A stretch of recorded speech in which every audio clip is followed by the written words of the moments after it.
Shalom Kristus sekali lagi, dan topik kita saya ulangi adalah task at hand. Task maksudnya tugas atau pekerjaan yang mandat yang kita lakukan sebagai orang kerja pada masa ini.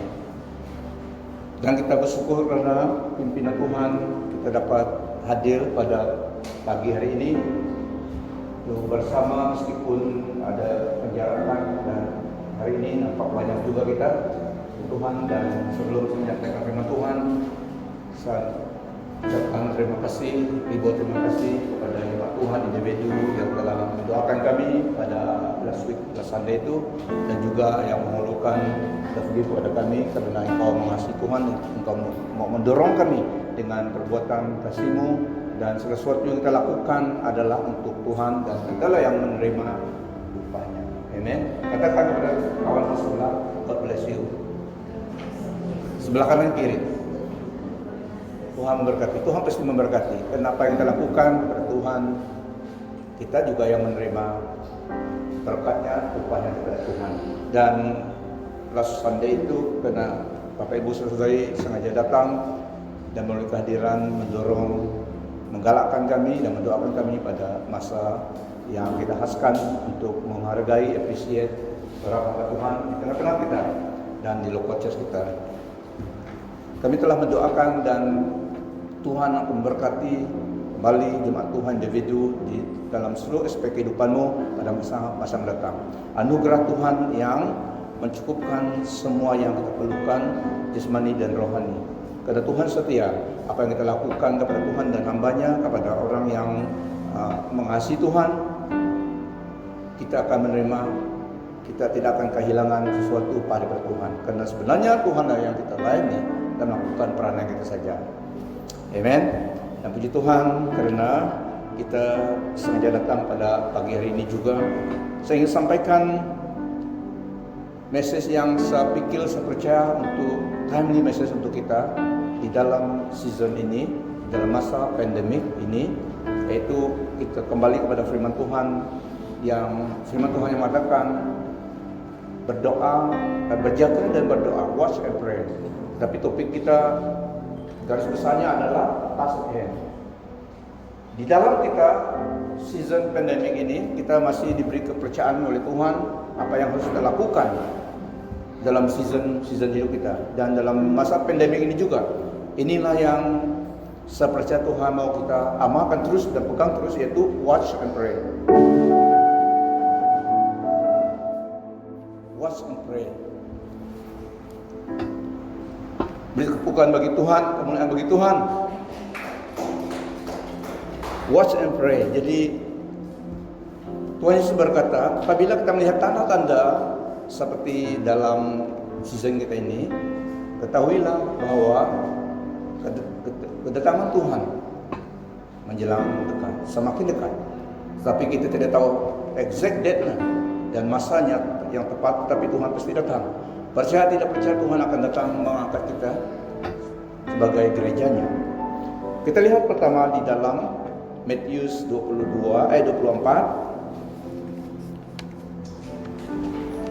Saya baca untuk kita dalam ABB, Alkitab Mereka Baik, dalam Matius 24 ayat 36 sampai 44. Meskipun demikian, ini tentang kedatangan Tuhan.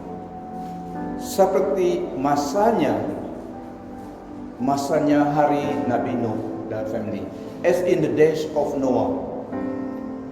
Dalam Matius 24 ayat 36 sampai 44. Meskipun demikian, tidak seorang pun mengetahui hari atau waktunya, sama ada malaikat-malaikat di surga ataupun anak, hanya Bapa yang tahu. Maksudnya di sini waktu Tuhan Yesus ada di dunia sebagai pelayanannya 100% manusia dan 100% Allah, dia belum dimuliakan.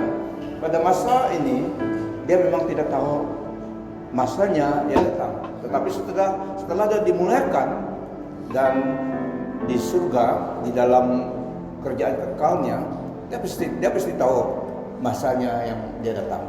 Tapi waktu ditulis ini memang dia tidak tahu. Malaikat pun tidak tahu dan anak pun tidak tahu, hanya Bapa yang tahu. Tapi setelah dia dimuliakan, dia tahu masanya dia akan datang. Tapi waktu ini dia belum dimuliakan, dia masih di dunia ini. So itulah kalimat ini mengatakan demikian.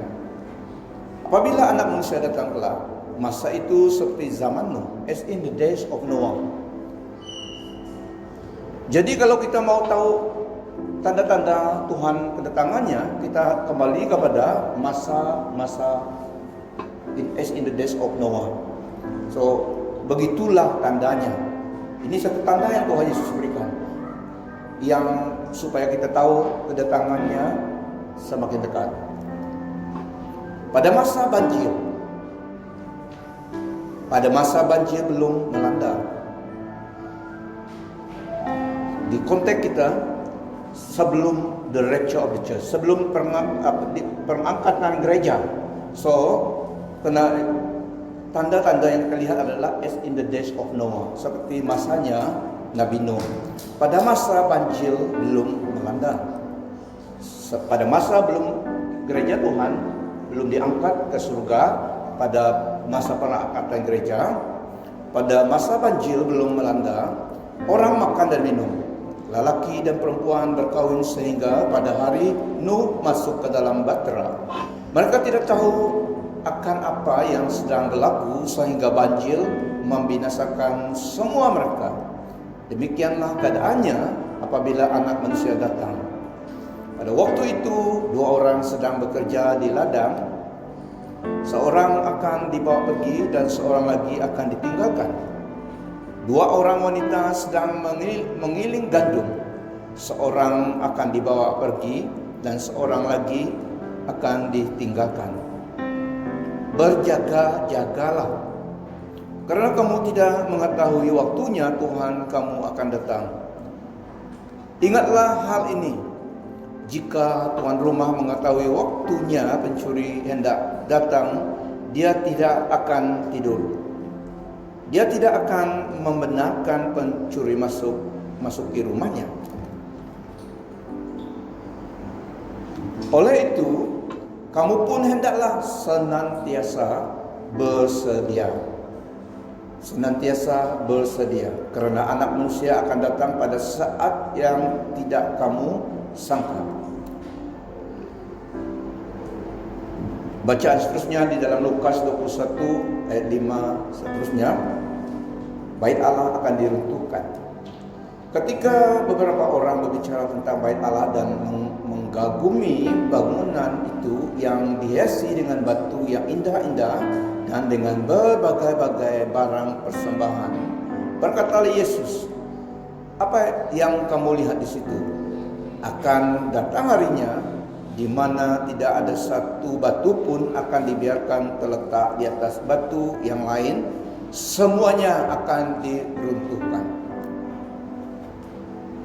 Bapak Ibu Saudari, prediction ini telah digenapi, telah berlaku di tahun AD 70, bila Jenderal Roman Titus nama dia dan tenteranya memusnahkan Yerusalem dan membakar tempel itu setelah menghancurkannya 234 hari.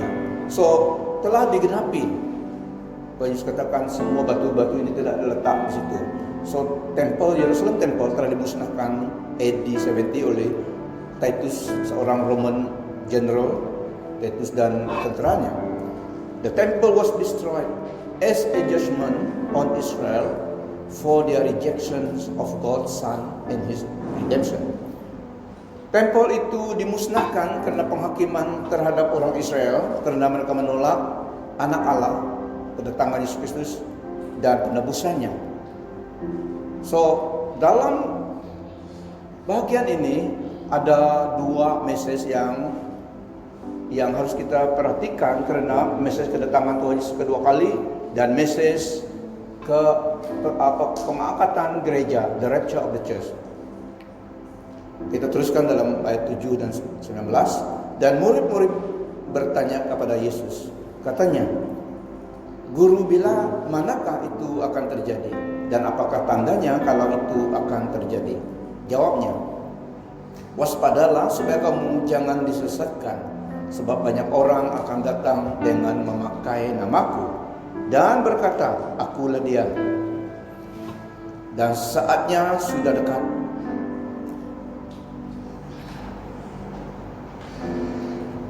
Warning kepada kita, janganlah kamu mengikuti mereka.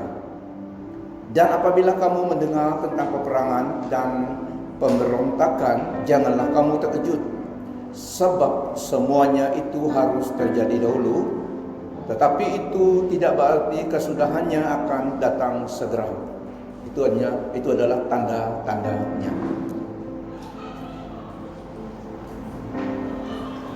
Ada yang telah berlaku, ada yang akan berlaku. Ia berkata kepada mereka, bangsa akan bangkit melawan bangsa dan kerajaan melawan kerajaan, dan akan terjadi gempar bumi yang dahsyat, dan di berbagai tempat akan ada penyakit sampar dan kelaparan, dan akan terjadi juga hal-hal yang mengejutkan dan tanda-tanda yang dahsyat dari langit. So, dua tanda ini adalah tanda Tuhan Yesus akan datang mengangkat gerejanya, the rapture of the church, dan juga tanda kedatangan kedua kalinya bersama dengan kita dari surga turun ke bumi ini. The tribulation sign. Nah, teruskan, tetapi sebelum semuanya itu kamu akan ditangkap. Ini adalah tanda-tanda tribulation. Kita jemaat Tuhan, gereja Tuhan telah di surga, dan mulailah berlaku penganiayaan yang dikatakan the great tribulation di dunia ini. Tetapi sebelum semuanya itu kamu akan ditangkap dan dianiaya. Yang tinggal di dunia ini orang Yahudi dan orang masih ada yang percaya, tapi gereja Tuhan pada masa ini telah diangkat oleh Tuhan Yesus. Kedatangannya di awan memanggil kita pulang, dan masih ada saksi-saksi Tuhan di dunia ini, orang Yahudi dan yang ditinggalkan. Dan kamu akan diserahkan ke rumah-rumah ibadat dan penjara-penjara, dan kamu akan dihadapkan kepada raja-raja dan penguasa-penguasa oleh karena namaku. Hal itu akan menjadi kesempatan bagimu untuk bersaksi. Sebab itu tetapkanlah di dalam hatimu, supaya kamu jangan memikirkan lebih dahulu pembelaanmu. Sebab aku sendiri akan memberikan kepadamu kata-kata hikmat, sehingga kamu tidak dapat ditentang atau dibantah lawan-lawanmu. Dan kamu akan diserahkan juga oleh orang tuamu, saudara-saudaramu, kaum keluargamu, dan sahabat-sahabatmu, dan berapa orang di antara kamu akan dibunuh, dan kamu akan dibenci semua orang oleh kerana namaku. Tetapi tidak sehelai pun dari rambut kepalamu akan hilang. Kalau kamu tetap bertahan, kamu akan memperoleh hidupmu. Keadaan pada masa Great Tribulation, gereja Tuhan telah diangkat bersama Tuhan ke surga, dan keadaan di dunia ini akan lebih jahat lagi daripada sekarang. Tetapi kita telah bersama dengan Tuhan di surga. Itulah pengharapan yang kita nantikan. Kita tidak tahu bila dan masa Tuhan akan mengangkat kita. Setelah kita diangkatkan dan Antikristus menampakkan dirinya, dialah yang memerintah seluruh dunia ini dalam 7 tahun. Makanya keadaan ini berlaku. Dia yang memerintah semua orang yang namakan Kristen ikut Tuhan. Jika mereka tidak menyangka, akan dibunuh. Kalau menyangka, dilepaskan. So, itu keadaan pada masa Great Tribulation. Tapi pada pagi hari ini kita lihat satu tanda yang pada masa kita ini, yaitu pandemik, penyakit sampar. Di dalam bahasa Inggris adalah pestilences, berarti penyakit sampar. So, salah satu tanda Tuhan akan datang mengangkat kita adalah penyakit sampar. Dan akan terjadi gempa bumi dan yang dahsyat dan yang di berbagai tempat akan ada penyakit sampar dan kelaparan, dan akan terjadi juga hal-hal yang mengejutkan dan tanda-tanda yang dahsyat dari langit. So, tanda-tanda yang dahsyat dari langit ini adalah tanda kedatangan Tuhan mengangkat kita di dalam Rapture of the Church, pengangkatan gereja, dan juga tanda-tanda di dalam masa kita telah diangkatkan dan keadaan di dunia ini, the Great Tribulation, pemerintahan Antikristus berlaku. Pada pagi hari ini kita akan lihat satu tanda, yaitu pestilences, penyakit sampar. Penyakit sampar ini menandakan, memberi kita tandanya Tuhan dekat mengangkat kita pulang. Are you ready? Tanya kawanmu sebelah, siap diangkat oleh Tuhan? Siap diangkat oleh Tuhan?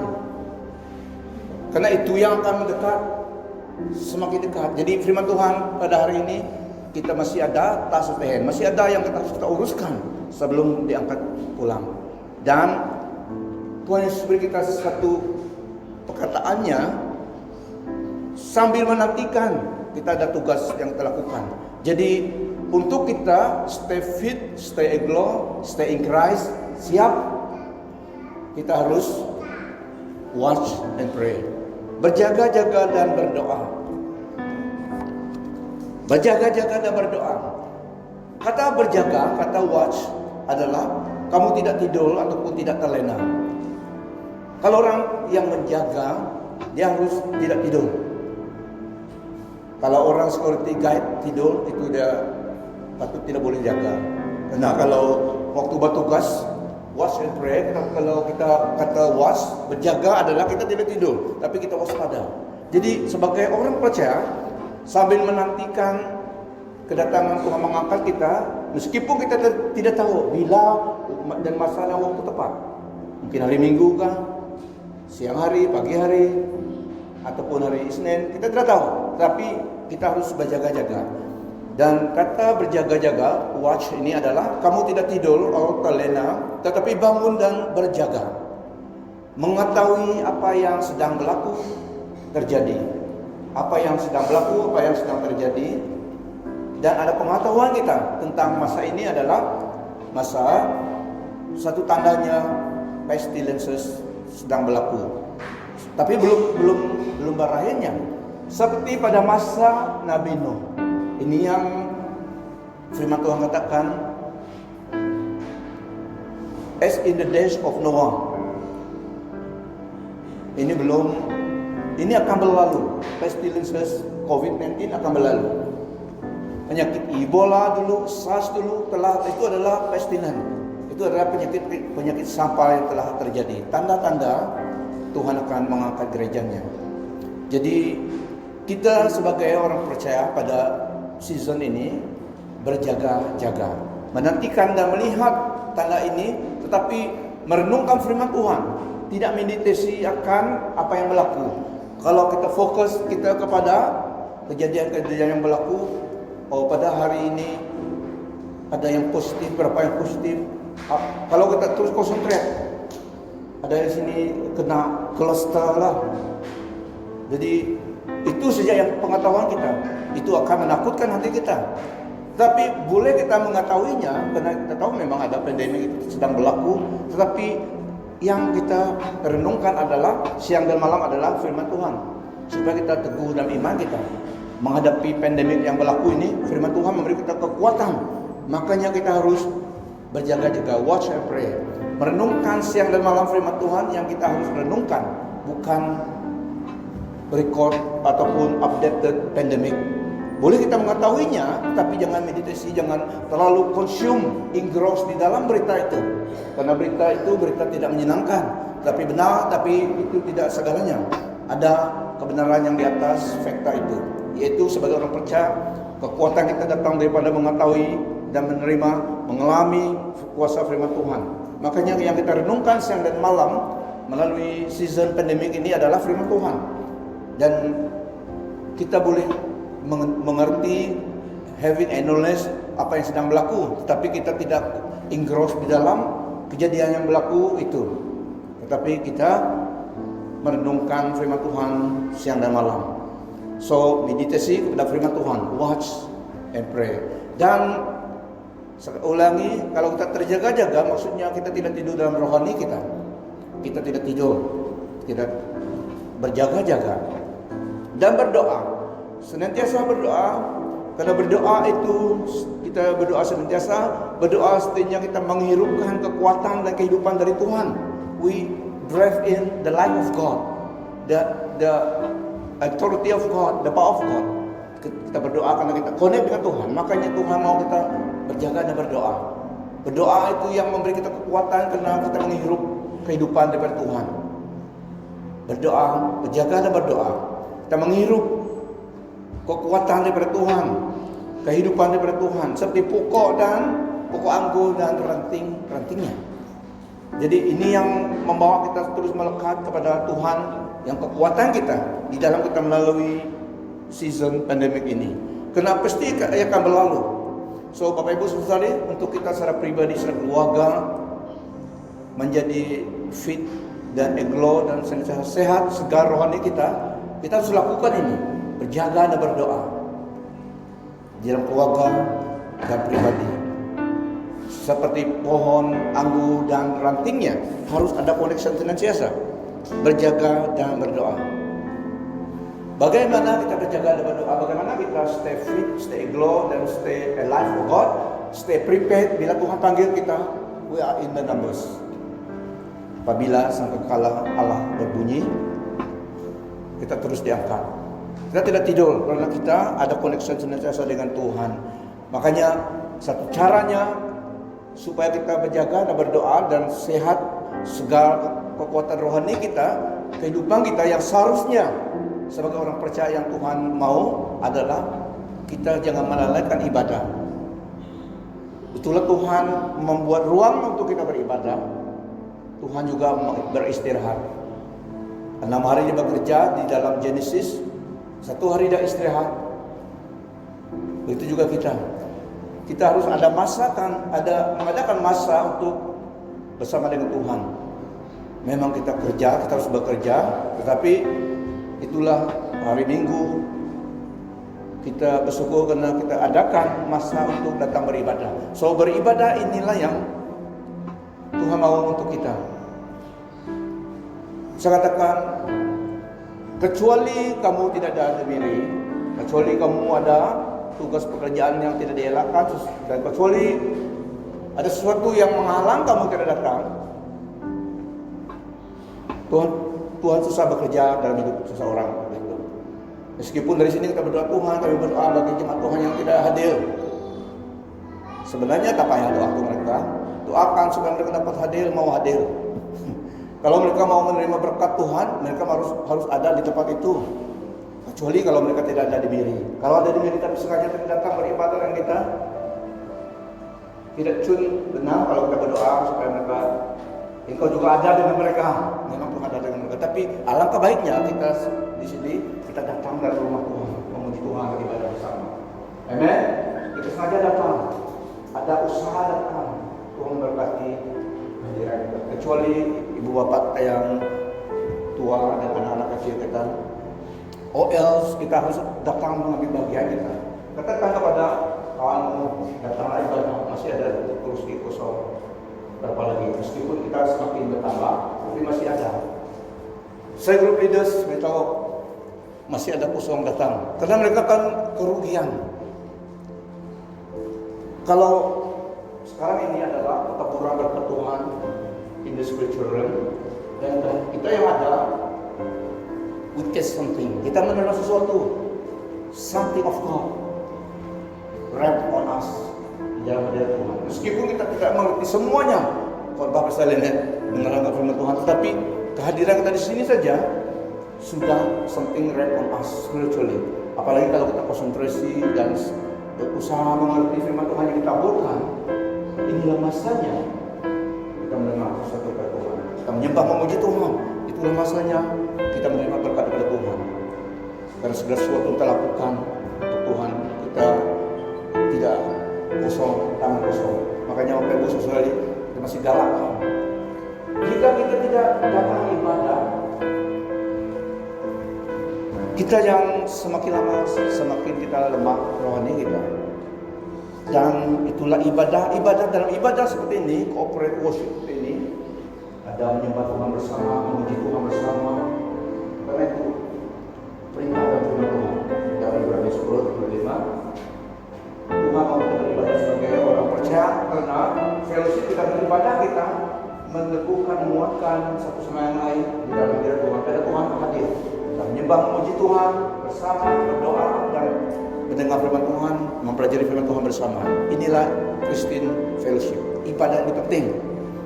Kumpulan Joy telah mulai last Friday. So puji Tuhan, kita yang membuka platform supaya Tuhan dapat hadir bersama kita. Itu open our life, itu open our home, and welcome God and welcome. Makanya katakan kepada mereka yang belum datang ibadah, tidak ada pandemik, tidak ada COVID di langit sana. Di mall sana ada, tapi kita berdoa di mana pergerakan kita jaga Tuhan. Jadi jangan terlalu takut beribadah, meskipun kita tidak mau berjabat tangan, tapi kita datang menyembah Tuhan bersama, memuji Tuhan bersama dan mendengar firman Tuhan. Ini penting.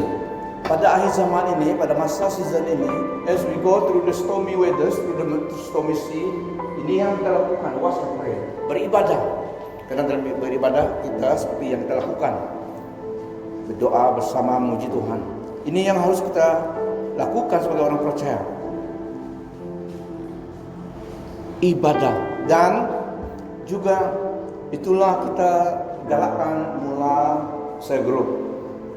Karena ada yang tidak dapat datang beribadah di hari Minggu di gereja, karena ada anak-anak kecil mereka dan juga ibu bapa mereka tidak datang. Tetapi dalam cell group, home cell group, kita dapat sama-sama beribadah di small group juga. So ini sesuatu yang harus kita lakukan. Kalau ibadah di hari Minggu di gereja pun tidak, kelompok saya pun tidak, kita berdoa pada hari 3 pun tidak. Lama-lama spiritual life kita akan lemah. Karena kita perlu fellowship dengan sesama kita, dengan Tuhan, berdoa bersama. So ini yang kita harus lakukan sebagai orang percaya as we go passing through this season COVID ini. Kita harus melakukan ini. Ini untuk kebaikan kita, supaya kita tidak tenggelam dengan keadaan yang di sekitar kita. Karena bukan Tuhan yang the author of pandemic, tapi meskipun Tuhan izinkan, Tuhan masih in control. Kita tidak akan memakai face mask selamanya, because we are not born this way. Amen. Kita gunakan waktu ini, kita gunakan. Tapi ini is not the normal lifestyle. It is not the new normal. Tidak, it is not the normal. We are not born, we are not supposed to live this way. Tapi pada masa ini kita ikut. Tetapi it will pass by. Dan yang kita harus jaga-jaga juga, Tuhan Yesus katakan, firman Tuhan katakan, as in the days of Noah. Keadaan akan as in the days of Noah. When the COVID ini berlalu, keadaan coming back to normal. Kalau kita lihat as in the days of Noah, ada kawin, ada life coming back to normal. When life get back to normal, kita harus semakin dekat dengan pengangkatan sudah. Kalau kita, karena firman Tuhan memberi kita satu tanda, look as in the days of Noah. Jadi kita melihat tanda itu, mereka mengawini dan coming back to normal. Tetapi yang masalahnya di sini, mereka lupa akan Tuhan. Mereka lupa dan terlalu engrossed di dalam pekerjaan kehidupan yang normal seperti semulanya, sehingga tidak ada tempat bagi Tuhan bagi mereka.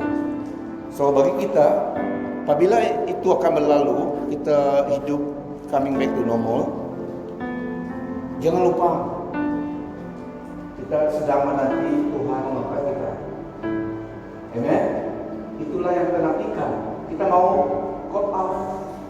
Kalau dalam rapture itu pengertiannya caught away, diangkat oleh Tuhan ke angkasa. In a twinkling of an eye, sekelip mata. Sambil kita menanti masa itu, yang pertama tadi untuk kekuatan kesehatan hidup kita dan family kita dan jemaat Tuhan, kita harus beribadah. Ada beribadah seperti ini, datang beribadah, dan juga itulah kita akan mulai cell group dan datang berdoa pada hari 3. Youth akan mulai juga. Kita datang, kita harus hadirkan dalam pertemuan-pertemuan ibadah untuk kebaikan kita, supaya kita fit spiritually dan kita dihormatkan melalui sebuah kita. Ini yang kita lakukan supaya kita juga dapat menjadi saksi Tuhan. Sambil kita menantikan kedatangan Tuhan Yesus mengangkat kita tidak tahu, tapi semakin dekat. Apabila sudah begini, pas nanti life back to normal, itu tandanya semakin dekat sudah. Tapi sebelum kita sambil kita menantikan apa yang kita lakukan dengan sungguh-sungguh, karena kita tidak tahu bila akan datang, tapi akan datang. Satu hari, kata firman Tuhan, seperti 1000 hari. 1000 hari seperti 1 hari. Maksudnya Tuhan, 1 hari seperti 1000, bukan 100, 1000 tahun. 1 hari seperti 1000 tahun before God. 1000 tahun seperti 1 hari before God. Maksudnya, our God is not confined by the time. He stand outside time. Dia berdiri di luar masa. Maksudnya 1 hari sama 1000 tahun bagi dia tidak. Bukan bagi kita manusia. God stand outside of time. Makanya kita tidak tahu bila datang, tapi pasti datang. Jadi when life get back to normal, look in the days of Noah. Sebenarnya itu tandanya semakin dekat. Jadi apa yang kita lakukan dengan sungguh-sungguh, karena kita tahu gitu, bila Tuhan akan datang. Jadi kita tetap terus menjadi saksi Tuhan. Setelah kita segar sehat tadi, we remain aglow, we remain fit, karena kita beribadah, kita maintain ibadah itu, dan kita dapat melakukan tugas kita, the task at hand, karena Tuhan mau kita redeeming the time, seize the opportunity. Dalam satu kata firman Tuhan, tafsiran adalah make business. Maksudnya kita tidak tidur menantikan siang malam tidak kerja, tunggu saja. Jual tanah kita menantikan Tuhan tidak kerja. No. Tapi kata Tuhan, sambil kita menantikan, kita harus berusaha apa yang kita lakukan. Karena kita tahu bila dia datang. Dia datang, kita diangkat. Sebelum dia datang, kita make business kata firman Tuhan, ataupun redeeming the time, seize the opportunity untuk Tuhan, menjadi saksi Tuhan. Supaya kita menjadi saksi Tuhan, kita harus beribadah tadi, supaya ada kekuatan daripada Tuhan, ada drive daripada Tuhan, dapat kita menjadi saksi Tuhan. Tuhan masih mau kita terus menjadi garam dan terang dunia ini, karena kita tidak tahu bila dia akan datang. Apa yang kita usahakan, apa yang kita kerjakan, kita tetap menjadi saksi Tuhan.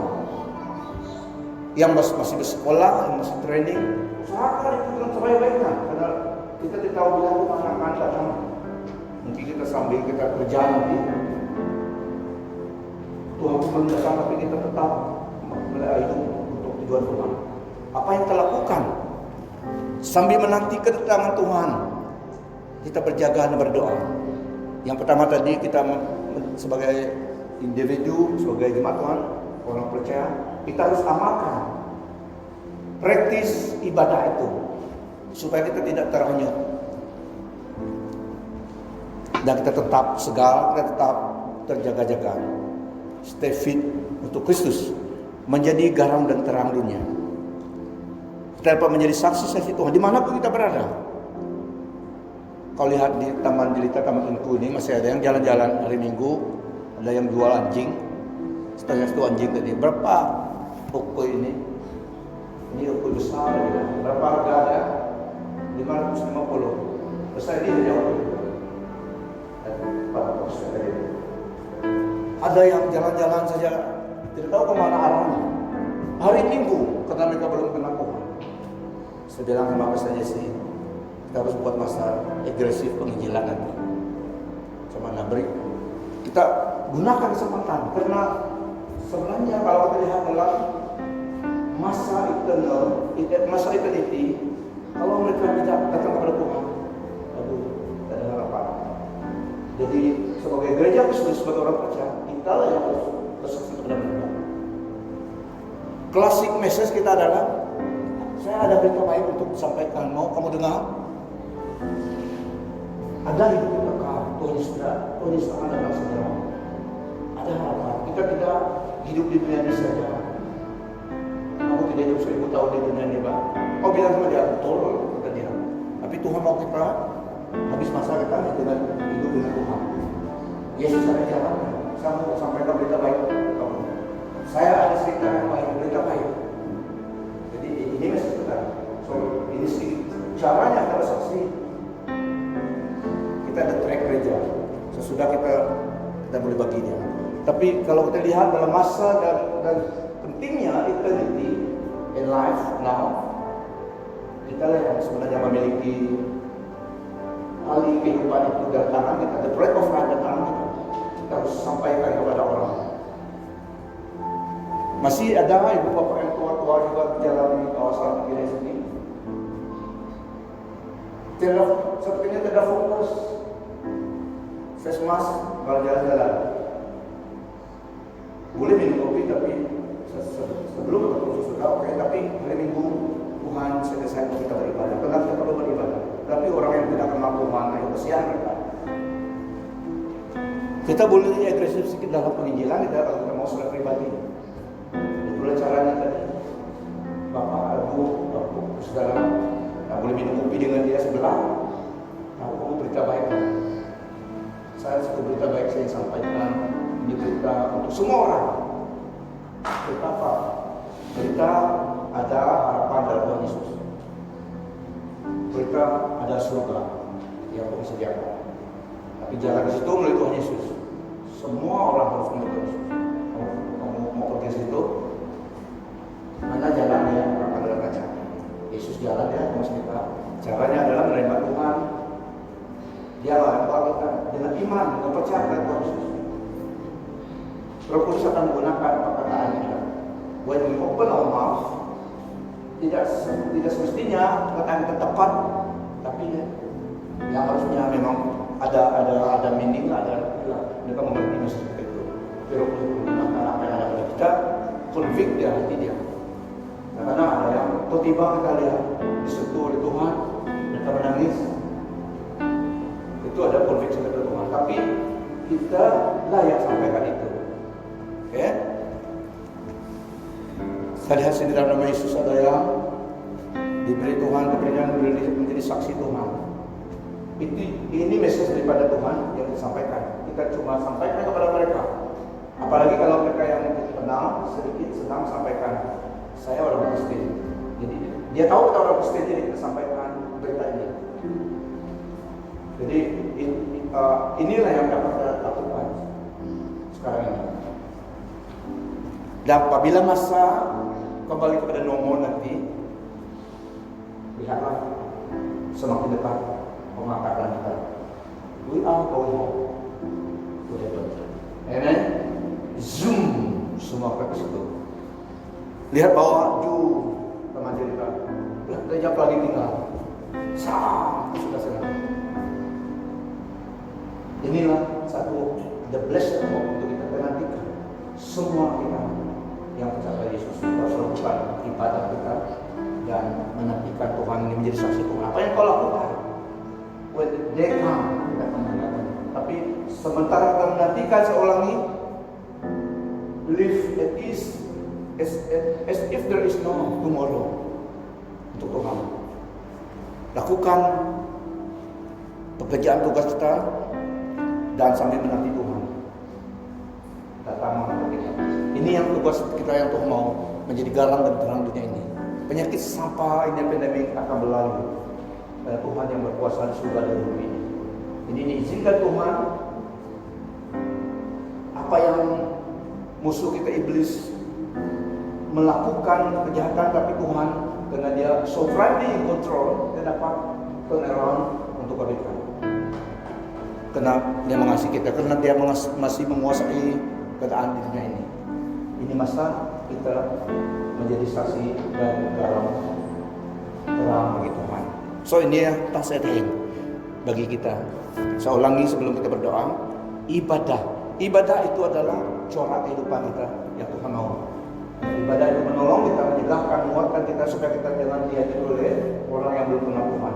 Dan kedua, supaya kita dapat menjadi saksi bagi mereka, karena kita tidak hidup seperti mereka. Kita hidup di tengah-tengah mereka, tapi kita tidak seperti dunia ini.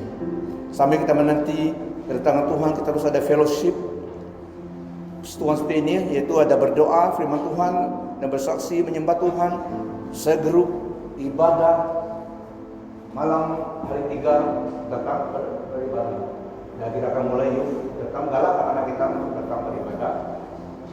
Ibu bapak pun boleh juga kalau mau kan.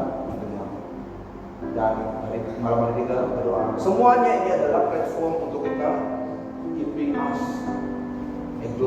keeping us fit spiritually.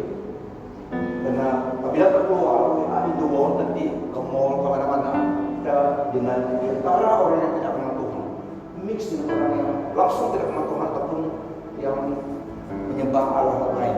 Jadi supaya kita menjadi saksi Tuhan, supaya kita dikuatkan oleh Tuhan, kita harus amalkan Christian fellowship kita. Ibadah itu berguna untuk kita.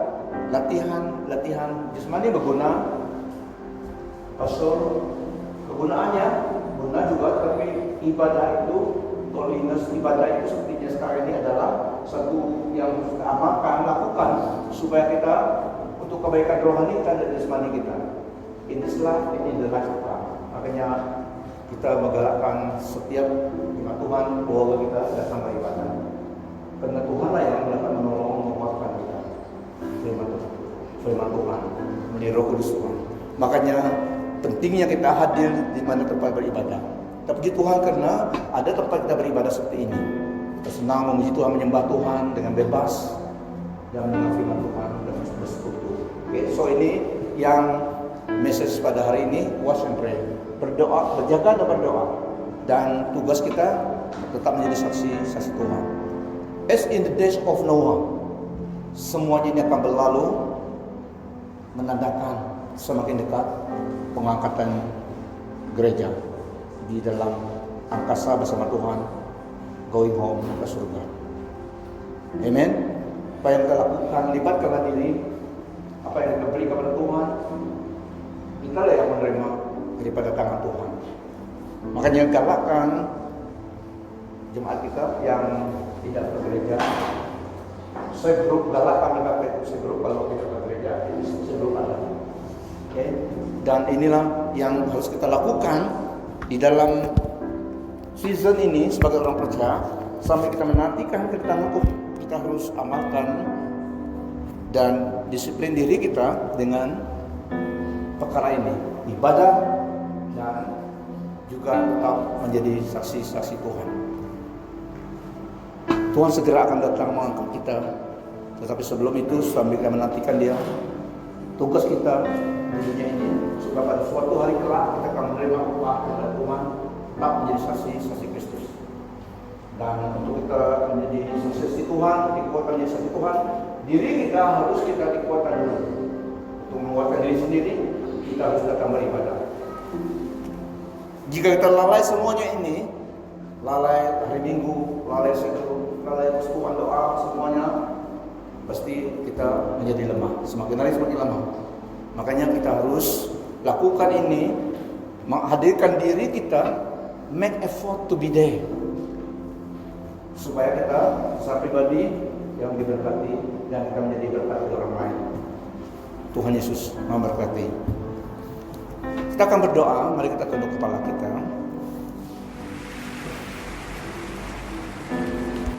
For God so loved the world, come on, that He gave His only Son, and whosoever whosoever believes will not perish, they shall have eternal life.